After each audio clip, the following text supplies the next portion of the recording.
Hey, Dr. Schmidt here. Let's take 5 and talk about upper blepharoplasty. So, first of all, who is a good candidate? Anyone that has, for aesthetic reasons or aesthetic concerns with the appearance of the upper eyelid, there's also potentially in some cases functional problems that can occur if the upper eyelids are so heavy that they're starting to come down, and a lot of times you'll see them start to overlap with the eyelashes. You can actually start to have some obstruction of the field of vision. So anyone that has any of those concerns. So what we actually do is we are removing conservatively some of the skin of the upper eyelid, and a lot of times we take the muscle with that, and if you have any bulging or puffiness, we also remove some of the extra fat. And then once we've removed those excess tissues, then we just use usually the way I do it is I use a single running stitch that starts from roughly the inside corner of the eye and runs in the natural crease and then comes out and blends in with the natural smile lines, the crow's feet as we call them. So generally speaking, for the routine upper blepharoplasty or upper eyelid lift, we're looking at about 30 minutes for each eyelid, sometimes a little bit more, sometimes a little bit less, depending upon the complexity of the anatomy in that area. As far as downtime, we really want you to take it easy for about 2 weeks after the surgery.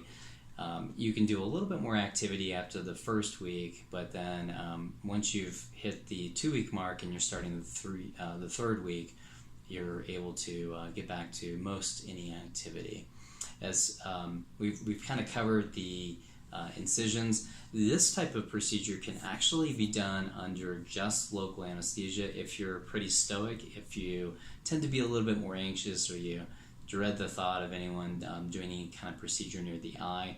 Then it may be something where you want to do the local anesthetic in combination with an oral anesthetic or even an IV sedation.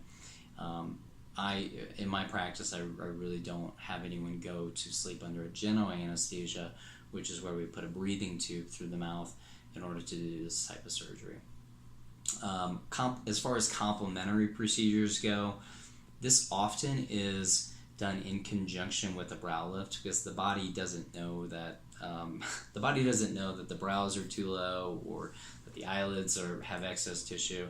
Everything just sort of sags at the same time, and so in many cases the eyebrows are going to be low, and that kind of helps, or that kind of pushes down on the upper eyelids, and so you can have both those problems happening at once.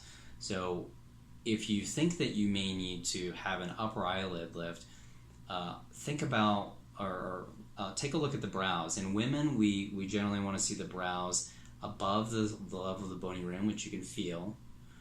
In men, we want to see it right about that level. And sometimes we do a combination of the brow and the upper eyelid. Sometimes we do just the brow lift, and sometimes we do just the upper eyelid lift. So the other consideration is when can this be applied to insurance?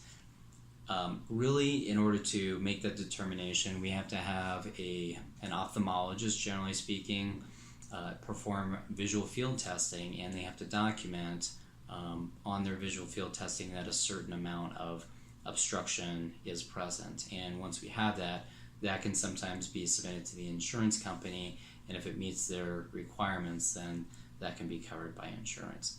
So there is a process to doing it, and it's not very often because usually you have to have a pretty significant amount of blockage in order for them to actually cover that. But that is something that you can ask about, and we can look into that. So if you have any other questions, please feel free to reach out to our office, set up a consultation. We'd love to talk to you, and I think that wraps things up. So until next time, have a great day.